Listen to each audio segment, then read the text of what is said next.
Good morning to everybody on the West Coast, and good afternoon to everyone back east, and hello to everyone in between. My name is Dan Balkaran. I'm here to answer all your questions with respect to all things employment law, which for the last few weeks has really been on mandatory vaccines and what your options are. While we're waiting for the questions to roll in, I'll just do a quick primer on the mandatory vaccines. So. And actually, before I do that, remember you can always get a hold of us at employmentlawyer.ca. You can email us at help@employmentlawyer.ca, and there's a 1-855 number which is going to pop on the screen in about a minute, and you can always call us that way as well if you have any specific questions. There it is, 1-855-821-5900. Please feel free to call us if you have any questions. Okay, so quick primer with respect to mandatory vaccines. Okay, so what am I talking about here? I'm not talking about vaccine passports that restrict your ability to enter things like restaurants. I don't have any expertise in that area. I'm really talking to you today about employment vaccine policies, I should say, or employer mandatory vaccine policies. I'll just, as the quick primer, I'll say your only legal right in the event of your termination is severance, and whether or not you have severance available and what amount depends on your employment contract and a variety of other factors that are sort of individualized to you.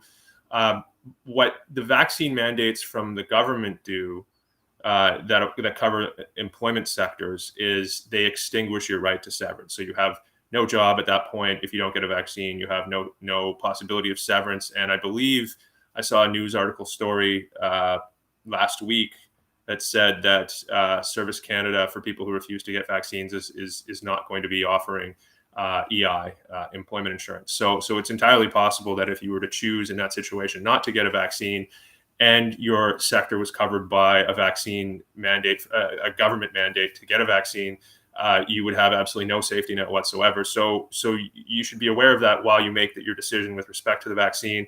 Also, if that is the case and your severance is extinguished, then maybe the only solution available to you is an amicable one with your employer, and maybe you can.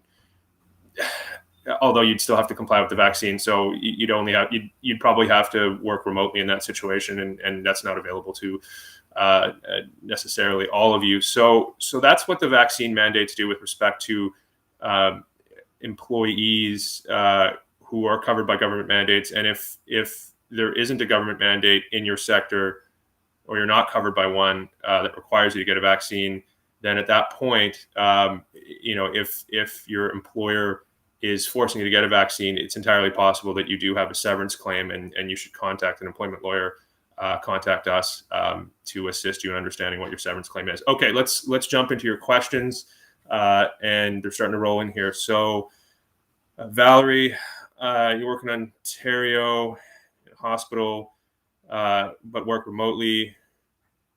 We were told that the government gave 2 directives, on with the testing option, one without the testing option, one with the testing. I don't know. So number one, I'm not called to the bar in British Columbia, and I am called to the bar in British Columbia, not called in Ontario. In terms of, what different mandates are for different health authorities or health sectors across the country, all the different provinces have, or a lot of the provinces have different mandates coming from the government. And so you certainly, in order to know whether or not you're covered by, in order to know whether or not you're covered by one of those mandates, certainly, you will want to speak to us or a lawyer in Ontario. It's worth your time to do so. It's worth it to do so just to find out if you are covered or not by the mandatory vaccine. I mean, in that situation, if you do work remotely, again, and I say this every week, if you can arrive at some sort of amicable solution with your employer, if your employer is content with you continuing to work remotely, and because you're working remotely, not requiring you to get the vaccine, that's probably the best solution for you. And for the vast majority of you, if you can find a way to keep your jobs, as opposed to talking to a lawyer like me to get severance after the fact, that's going to be a better outcome for you. So Okay, Mark asks, if I'm dismissed for not getting vaccinated, but my employer tells me I am not terminated for 10 weeks, will that count in lieu of severance or affect the amount of severance I'm entitled to? I don't quite understand your question. So the core of your contract of employment is that you go to work for a certain amount of hours to do a certain amount of duties in exchange for a certain amount of pay, and that's an ongoing obligation on both sides, labor in exchange for money. And if your employer says no, you know what, we're just going to suspend that, they can in certain jurisdictions like British Columbia, they can lay you off for a certain period of time, after which time you're deemed automatically terminated. So it depends on what the statutory regime is in location that you're at. But at its core, if they're just putting you on some sort of suspension or just suspending your pay because you're not getting the vaccine, at that point you likely do have a constructive dismissal claim, unless you are covered by a mandatory vaccine, a government mandate requiring you to get the vaccine. So again, for people like Mark, you're going to want to contact us, talk to an employment lawyer, find out exactly what your rights are, because your rights are inherently individualized. And right now with these vaccine mandates, what your rights are is affected by the patchwork of different mandates that are in place across the entire country, in certain sectors, but not in other sectors. So the federal government has imposed mandatory vaccines in some federally regulated industries. And so does that apply to you? Does it not? Does a provincial mandate apply to you? We've put up a helpful webpage called covidrights.ca. I don't think I have a graphic for it today. But covidrights.ca really helps you navigate, the different patchwork of mandates that may or may not apply to you. But because it's so complex, you have to understand whether you're federally regulated, provincially regulated, and what are the mandates for your specific sector in the province you're in. You absolutely want to contact us to get sort of specific individualized advice. Okay. Let's see here. Have you guys won severance yet for any private employees who have been laid off due to not getting a workplace mandated vaccine? So, I mean, the vast majority of employment claims resolve before they get to court. What you're talking about in terms of one is, have you won any court cases with respect to, losing your jobs due to essentially being terminated due to not receiving a vaccine? It takes a while for these things to work their way through the court system. So I don't know for certain across our entire national firm, but I would imagine no, because this is a brand new development. Where employers are changing their policies on the fly and saying you must get a vaccine or you lose your job, and then firing people for it or laying them off. So that's all brand new. So in terms of your question about one, the answer is no. In terms of, or most likely no, in terms of, have some of these resolved in a manner that was satisfactory to all parties in terms of a financial settlement, I imagine the answer is yes. Okay. If you're required to go to gym as rehabilitation from a workplace or a vehicular accident, and the gym's required to be vaccinated to enter, is that potentially a human rights case? That's interesting. So that doesn't apply specifically to employment law, so it's outside of the scope of my expertise. It might. I'd have to take a closer look at the Human Rights Code. It might. You can. The thing about, I don't know where you're located, but the thing about most human rights regimes is they're designed for lay litigants, so people can bring claims directly on their own. I think you might have an argument there, but I would have to, because it's not in an employment context, I'd have to take a little bit of a closer look at the Human Rights Code. So unfortunately, I don't have expertise in specifically what you're asking for. So I'm going to have to, unfortunately, not answer your question. Jonathan, do the vaccine mandates still have to pass a legislation to become active, or are we still in the planning stages? I'm in the federally regulated air transport sector.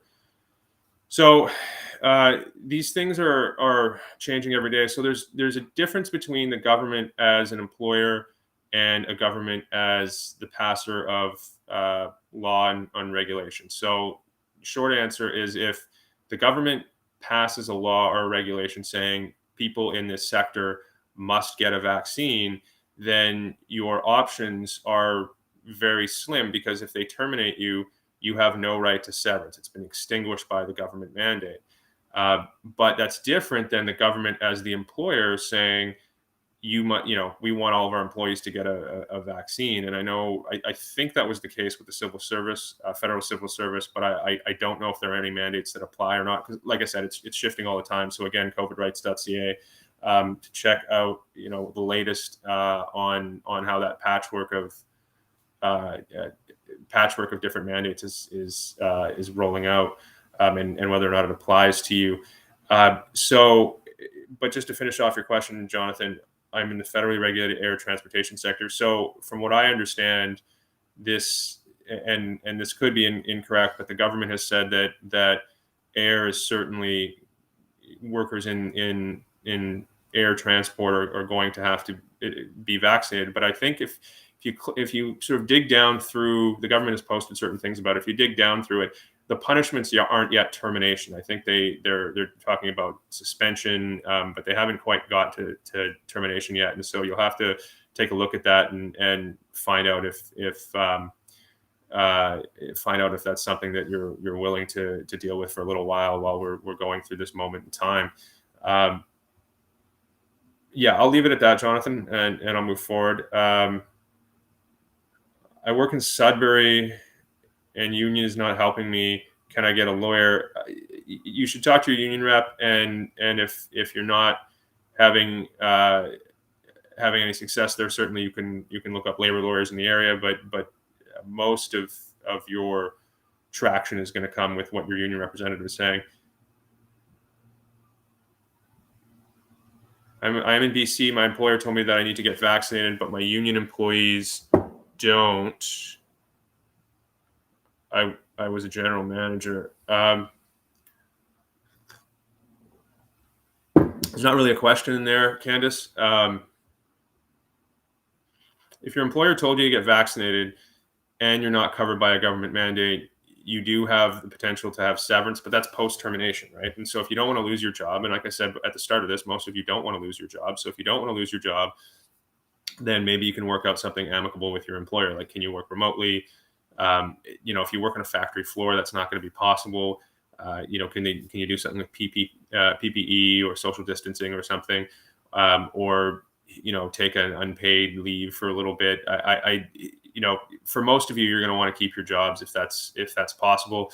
Why your union employees aren't getting vaccinated, I imagine that's because the union has more bargaining power than you do, because they're bargaining collectively, and they've decided or they've taken the position that they don't want their employees vaccinated. But is that fair? I mean, I don't know, but that's probably what's happening in that situation. But again, if you don't want to get vaccinated, it's entirely possible you'll lose your job. And if you lose your job, do you have a severance claim? Depends entirely on what the government mandates are in that area, what your employment contract says, your age, your length of service, and your position. So, Candace, I would encourage you to contact us, help at employmentlawyer.ca, see if we can get you some more specifically tailored advice. Okay. Kimberly, is a mandate the same as a law? Yes. Yes, it is. I mean, an order from the government has the full force and effect of the power of the state. So yes, it is. Is there anything in the charter with respect to coercing someone into getting vaccine does not count as change in the terms of employment? Well, I don't know what that last question means, but I will take the middle question. And actually, I should have spoken about this earlier. So there are vaccine mandates coming into play across the country from different arms of our federalist government. Okay, and those, as I said earlier, those vaccine mandates, which have the force and effect of law, extinguish your right to severance. Okay? the question that Kimberly is asking is essentially boils down to, is what the government is doing with these vaccine mandates legal? And the answer is we don't know yet. I think there's a strong possibility that they're not, or I shouldn't say strong. I'm not a constitutional law expert, so I'm not going to opine on that. But I'll say that it's entirely possible that they are not, that all of these vaccine mandates are illegal because they violate your right to life, liberty, and the security of the person, which is a charter right under Section 7 of the Charter on Rights and Freedoms. But in our constitutional system, we can violate your Bill of Rights. We can violate your fundamental rights if there's a good reason. So all of these mandates are going to be challenged, and some of them are going to get up to BC Supreme Court, the Supreme Court of Canada. And once we have a decision on that, we're going to know whether they're legal or not. And it's really going to be an evaluation of, do the ends of violating your charter rights, the ends of keeping people safe, justify the means of violating your charter rights? And we just don't know the answer to that question. So are they legal? I don't know. We'll know in 1 to 2 years, but hopefully by that time the pandemic will be broadly over, and so we won't need to know. I guess if that makes sense, or the question will have lost some of its importance. But that's a very good question, and the short answer is we don't know if any of these mandates are legal at this moment in time. Candace again, I quit, but now it's mandatory for everyone. Should have waited to get fired. If you quit, so your only legal right in the event of your termination, as I said, is severance, and that right can be extinguished by government mandate if the reason why you're getting fired is because you refuse to get the vaccine or disclose your vaccination status. But just to be clear, when I'm talking about your only legal right in the event of your termination is severance, I'm talking about if you're terminated without cause. Okay, if you quit, you get nothing, and if you are terminated for just cause, which is like a legally justifiable reason to not give you severance, to give you zero, then in that situation you would get nothing as well. So Candace, if you voluntarily quit, then you might not have a severance claim, but you also might, if the reason why you quit is because you might have a constructive dismissal claim if they quit because because your employer imposed a mandatory vaccine policy upon you. It would be something I would certainly want to kick the tires on. So I'd certainly recommend, Candace, that you give us a call at the 1-855 number, or email us at help@employmentlawyer.ca.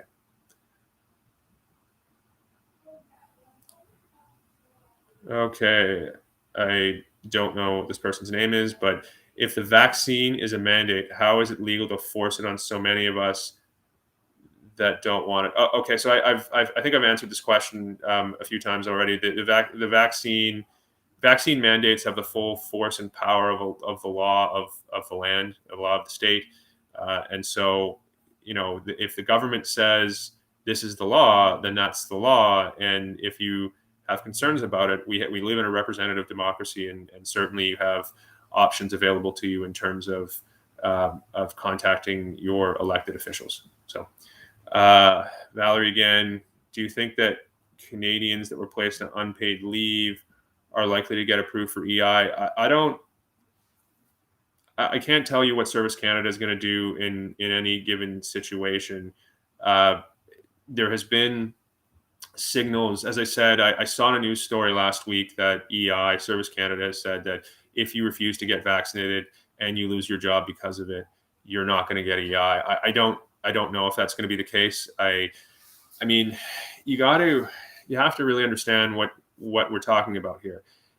The government with these vaccine mandates is basically saying if you don't get a vaccine, if you're covered by a certain sector that's covered by the vaccine mandates, if you don't get the vaccine, you're going to lose your job. You don't get any severance, and theoretically you don't get an EI. So you either get the vaccine or you're instantaneously destitute, essentially, or at least your ability to earn income is eliminated overnight. That'll have serious downstream repercussions for many people who refuse to get the vaccine, who are covered by those mandates. Real consequences for people like losing their houses or not being able to put food on their table. And so, I don't know. This is sort of a roundabout way to answer the question.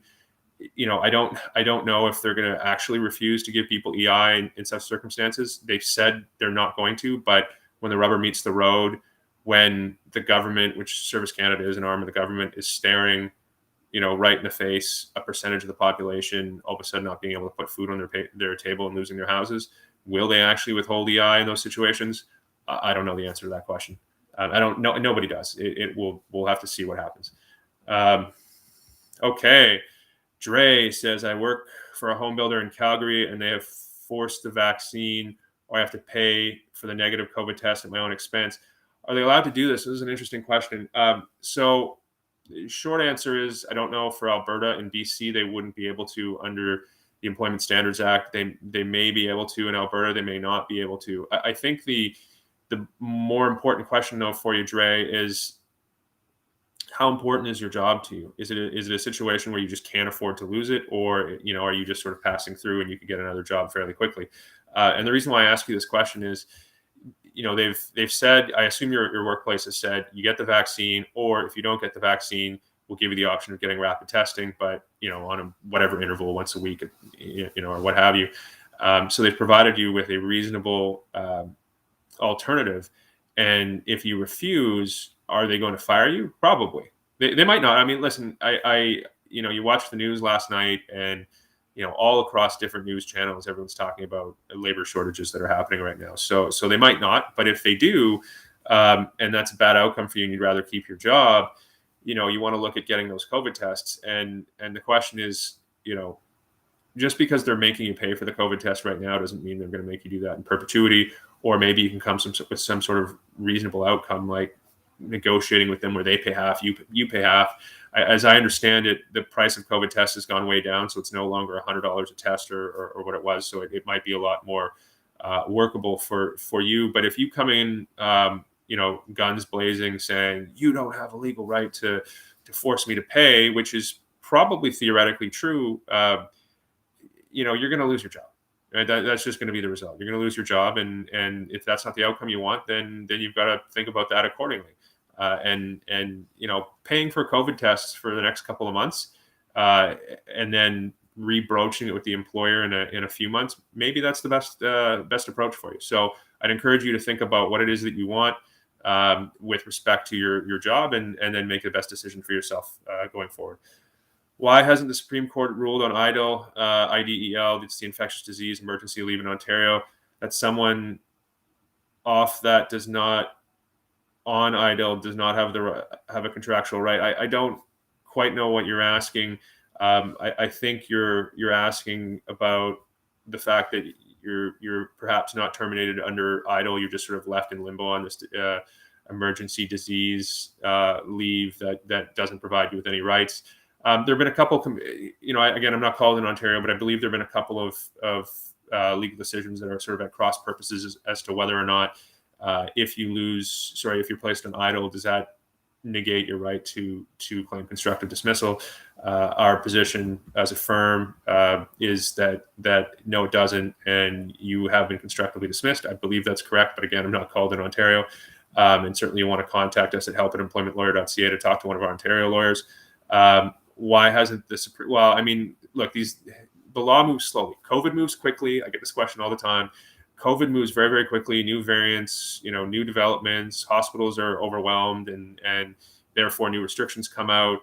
But the law moves slowly. The law moves at a glacial pace, and for hot button issues like IDEL, it's moving as fast as it can. But that's why I said at the beginning, these vaccine mandates, whether or not they're legal, we're not going to know that for a couple of years, because these decisions have to work their way through regular court, the first level of court, and then up to the Court of Appeal, and then after that, some of them will make it to the Supreme Court of Canada. There absolutely will be Supreme Court of Canada rulings on some of these mandates, and probably on IDEL, but we're not going to know that for a while. So to answer your question, the reason why they haven't ruled on it yet is the law moves very, very slowly.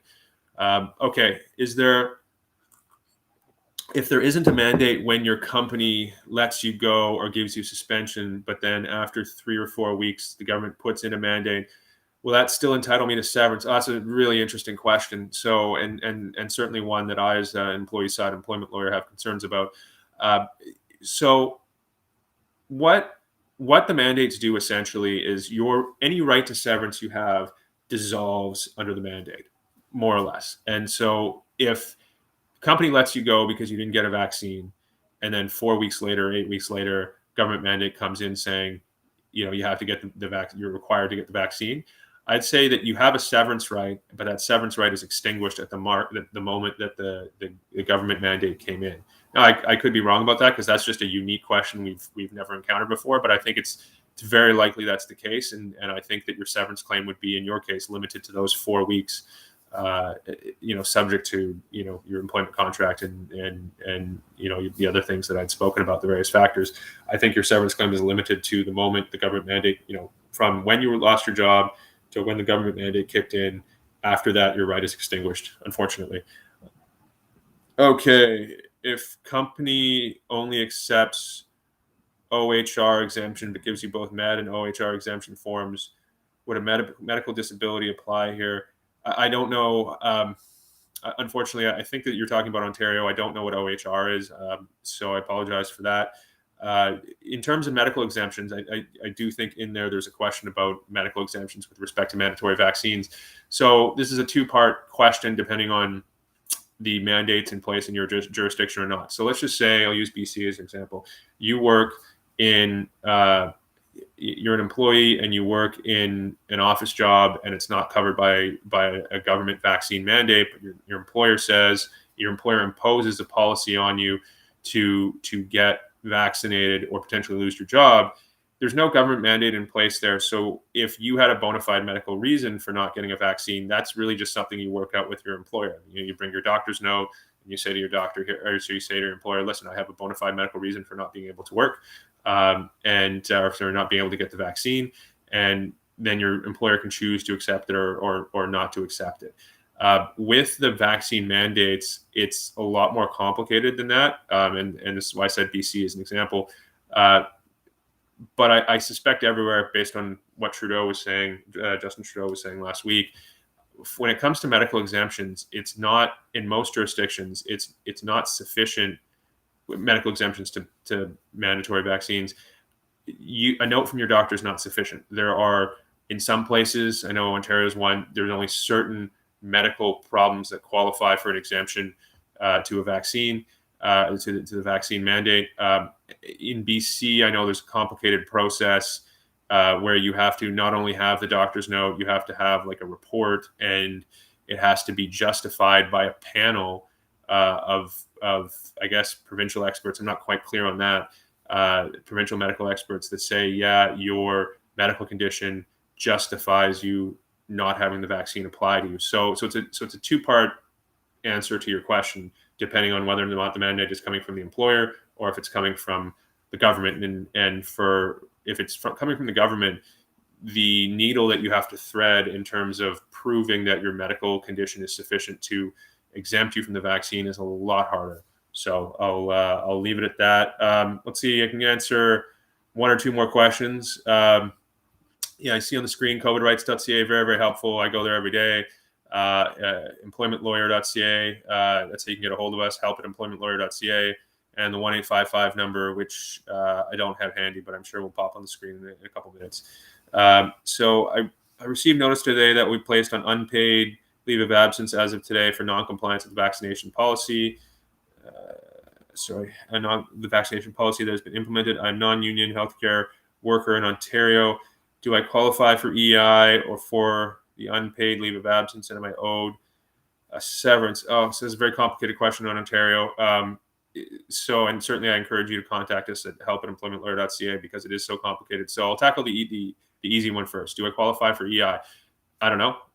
The government has said that people who refuse to get vaccinated don't qualify for EI. But again, when the rubber hits the road, will they actually not pay you EI money because the alternative is you're destitute? I shouldn't say destitute, but you don't have any income.